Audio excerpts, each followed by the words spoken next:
Lyreen Angling Centre can be found close to Maynooth village in County Kildare, about 20 minutes from Dublin. There are 3 fisheries at the centre. The first and smallest is the beginner's lake, stocked with rainbow trout to give the novice a sporting chance. The second lake is the course or match lake. This is a small 2-acre lake with a huge stock of fish. It boasts tench to over £7, bream to over £10, roach and rudd to over £4, and has a large head of big carp to over £20. It's the third lake, and Lyreen's most famous one, the Specimen Carp Lake, that sees our attention today as we interview one of the co-managers, Darren. Hey, welcome to Oddie's Angling TV, and we're on Lyreen Angling Centre. It's formerly known as Maynooth. It was called Brook Lodge back in the day. There was a number of names it went by, but this is now Lyreen's Carp Angling Centre. I'm with Darren, who is one of the co-licence... What are you exactly? What's your title? Well, we manage leaseholders. We're leaseholders, yeah, basically. So you're not really owners, but you're the gaffers. No. Yeah, which is a nice. Yeah. There's you and Mick. That's right. Running the place. 2 of us, yeah. How long have you been running this place for? 3 years. This is 4th season now. 4th season, right.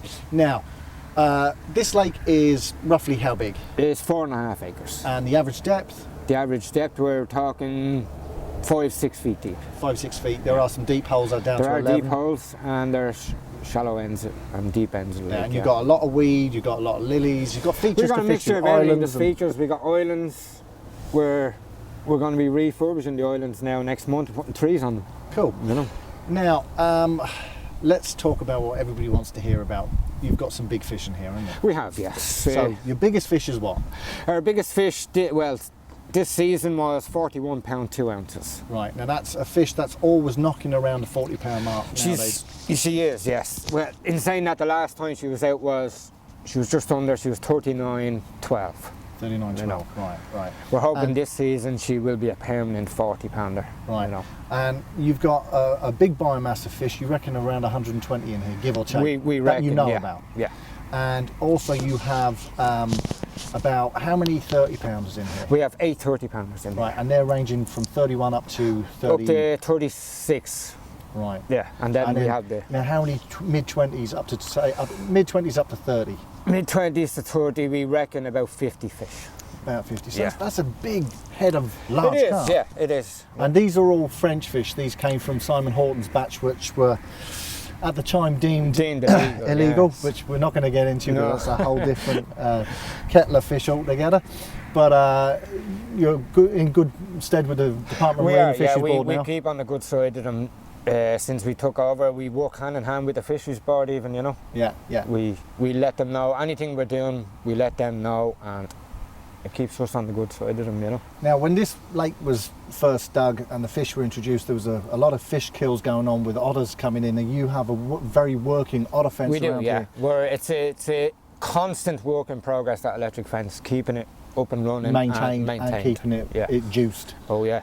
Because otherwise, you know, there's a river running just behind here, and there's otters working the river all the time. Yeah, constantly, yeah. So you need to be... And not only that, I mean, an otter, they say an otter is 40-mile feeding radius. Yeah, yeah. Know? So this is McDonald's to them, isn't it? That's it, yeah. It's a big fridge full of fish.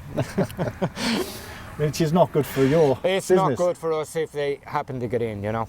And now you've had a lot of successful spawnings here, and you're moving. There's 3 lakes in the complex. There's the main Specimen Carp Lake. There's then the course match lake, and then you have we have a beginner's lake, which is we stock with rainbow trout, so that they can basically hook something. Well, basically, we use it for a lot of beginners and kids, and we run a lot of summer groups and that as well, you know. So with the rainbow trout, easily caught, keeps them interested. Yeah, yeah. You know? And your course lake actually has a good stock of fish in it. It does, yeah. Because you've been moving a lot of the small fish that you don't want in here. Last year we've moved 600 fish out here, small fish. And there's also some big lumps in there as well. There is, yeah. There's, we reckon we've 10, 20 pounders in there, yeah. And then we've moved fish anything under 15 pound goes into the course. So there's, you know, 12s, 13s that have been moved out of here into there. Yeah. I mean, I'm not being funny, but the course lake alone would be a great carp fishery for most people. It would, yeah. But we've kind of designed that in such a way that when your float goes, you don't know what's on the end of it. There's a good mixture of fish in there. Yeah, you know, yeah. All coarse species, your tench, bream, rudd, hybrids. There's also some koi in there and some golden tench as well. Lovely. So let's get back to this lake. Now I've been fishing overnight. I fished all day yesterday. I haven't had a sausage, not a bite, nothing. But that's fishing, and it's winter fishing. That's winter fishing. This is not an easy lake, is it? It's not an easy lake at the best of times. I mean, like you wouldn't come in here on a day ticket expecting to catch fish. No. It's a bonus if you do. Yeah. You know. But I mean, it has happened. This is water that you've got anglers on it 360 days of the year, give or take. Near enough. Well, last year we actually had a guy staying for the Christmas, and he was here for the whole year. It was his wife that actually told him to get off the lake. Wow. You know, and that was the day before Christmas Eve. So this was every day. Every day for the whole year. He just was moved around from swim Move to swim. around, swim to swim. Yeah. And obviously then nibbing off to collect the social, because there's no other way you could afford it. No, well that's it. Yeah. Well, he's resident on the lake, you know, and his wife brings him down all his supplies once a week. Jeez, there's a man who's got a well-trained wife. He has, yeah. I won't be asking my wife to do that because I'd be hanging from a tree somewhere. Yeah. So, fish protection-wise, you've got the otter fence up, but you did something very unique, something unheard of in this country, and in fairness, probably unheard of in the UK. You've chipped your fish. We've electronically chipped the fish. Tagged them, yeah. Yeah. Basically. And how? Explain It's done a similar system to the way you would microchip your dog. Yeah. You know. So you have a little needle with a little chip, and you push it under the flesh. And off she goes. Off she goes. We scan it then. It's uploaded onto the PC, and we can keep an eye on that fish. So now let's get this right. This fish now can be GPS located anywhere in the world. Anywhere in the world. The system works within 3 feet. Right. You know. Now, one of the lads was telling me you did something kind of unique and kind of funny, that you wanted to see where all your fish in the lake were. We did. A lot of the guys thought we would use it to our advantage when we're fishing on the lake. That we would just check the system and find out where the fish are holding up. You know. Yeah. It's something we don't do. Right. You know.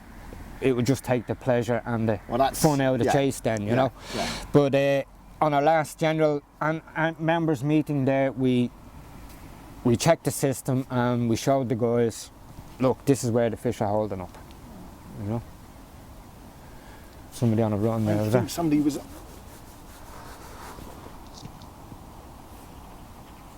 He'd probably shout. No. I think he was just winding in. Yeah. That was me, by the way. Sorry. So, Mark's been fishing up in the next swim. When we arrived, the fish were all boshing up this end, and they've all drifted back down. They've gone down to the far end there. Now there's a guy on the far side. He's had 3 fish since last night. Yeah.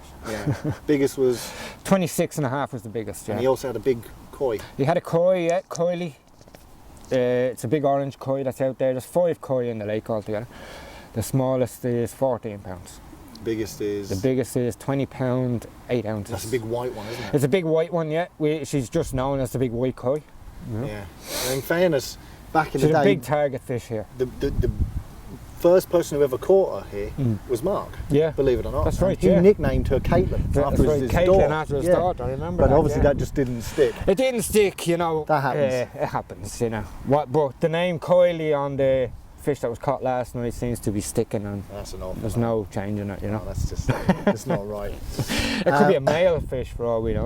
And that's typically, carp anglers, they start calling their fish names. We've all done it, and the big 40 pounder is called Big Hole. Big Hole, yes.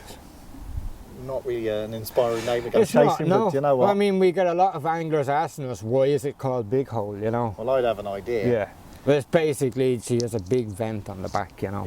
There was another fish in Ballindafid called Big Hole, and that was exactly the same kind of thing that she had, and that's why they called it Big Hole. Big Hole, yeah.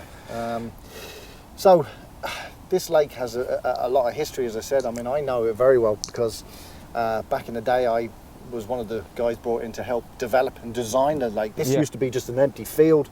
It was a very mucky, swampy field. And I was the guy that was kind of brought in to design it, and I have a bit of a history with it. I know some of the features out there, a lot of it has changed actually. It has, a lot of the features have changed over the years now, we've noticed a lot of the older anglers on here now haven't changed their methods and where they're actually fishing, because the bottom of the lake has changed so much that the fish they're not feeding in the spots that they would be used to fishing on, you know. And they've had to change with the lake. You know? Look, everyone's dying to hear this. Right, it's a season ticket water. primarily, but you can also fish a day ticket. You can fish day tickets or 24-hour tickets. So let's go to the season ticket. It's €50. €450. That's as much fishing as you want. Yeah, that runs from March to March. Right. Now it's also then a day ticket water, €15 For a day. 9 in the morning until 6 in the evening in the winter, and then that might drift a little bit longer. It'll extend then during the summer hours. And if you want to fish a 24-hour session, it's €25. Yeah, €25. Right. And if you wanted to come in and book it for a week, and you just want to fish for the week, you can do that as well. You can indeed. Yeah. And that's what for a week's fishing. Well, Monday to Friday we work it at €100. Right. You know. Right. That's just Monday to Friday. You know, it's a discount price. Yeah. But if you were staying on the weekend, then we will charge you the €25 because it's our busiest time at the weekends. Absolutely. You know. Absolutely. And you can't stay in any swim more than 4 days. And then you have to give that swim a rest for 8 days. You're not allowed back on. You're not allowed on that swim for 8 days. And that's a rule that's kind of pretty much held in a lot of fisheries around in the UK. It is, you know, as we found, the reason we introduced it was we found a lot of guys that were staying long time, were staying on the swim, and another guy coming in wasn't getting the chance to fish it. You know? Now, you've done a lot of work on the lake. A couple of years ago, this lake was seriously weedy. Yeah. Now, you introduced a couple of things to make it a little bit... To make it more accessible for anglers, yes. Yeah. So what did you do? We basically, we dye the lake every spring. Yeah. It's a natural product. Yeah. There's no chemicals involved. Doesn't harm the fish. Doesn't harm the fish. And it actually improves the fishing. Yeah. Because the fish are more confident. And what happens is it blackens the water so the light... We blacken. We can dye it any colour we want. Yeah. But we use the black. You know, I mean, you can't get any darker than black. So we basically walk around the lake, throwing this dye in, and instantly the lake turns black. Right. You know, and then this cuts out the light. It's a UV inhibitor, and it just stops too much light from penetrating, allowing for weed growth. You know? Now it will work to an extent in the shallow end. Yeah. But where there are deep areas, it'll work perfect. You know. Yeah. Yeah. So there will always still be some weed. Oh, there'll always be some weed. You know, it won't kill. All of it? As I say, it's not a chemical. It's not used for weed purposes. It's just a UV inhibitor. It just helps to keep it at bay. Yeah. You know. Yeah. Which is perfect. That's but it won't kill off the likes of your lilies. It won't kill them because they're surface bearing. You know. Yeah. Because I remember about 4 or 5 years ago, I came down here to have a look around, and it was like you could walk across the surface from one end to the other. It was in weed. the summertime, it was frightening. You know, a lot of anglers are actually afraid to actually fish the lake because it was like that. Yeah. You know. So we've had to. You've had to take measures, yeah. Oh, we've had to, yeah. We also during the spring we put a bacteria into the lake. Right. The bacteria, again, it's a natural product again. It doesn't harm the fish. It's basically, it kills all the algae in the lake. Right, cool. So basically, if you want to sort of come down and have a bit of fishing down here at Lyreen Angling Centre, whether it be the coarse lake, the special lake, or the very, very special lake behind us, you need to contact these guys. All the details are going to be down in the bar below the video, so have a look, check it out. Darren, I want to thank you for inviting me in here. I haven't caught. What can I tell you? Well, the day is not over yet. No. Listen, thanks a lot, mate. No problem at all. And as I said, if you fancy like a bit, check it out. Even if you're from the UK and you're coming over here to Ireland and you want a couple of days fishing over here, this might be your perfect venue. There's certainly some nice target fish to go for. We must state as well, if you're wanting to fish this lake, is to pre-book it in advance because it can get very busy on here. Yeah, everything has to be pre-booked, even if you're a member. Even if you're a member, you have to pre-book. The other lakes, you come and go as you please, but this lake, you must pre-book a swim.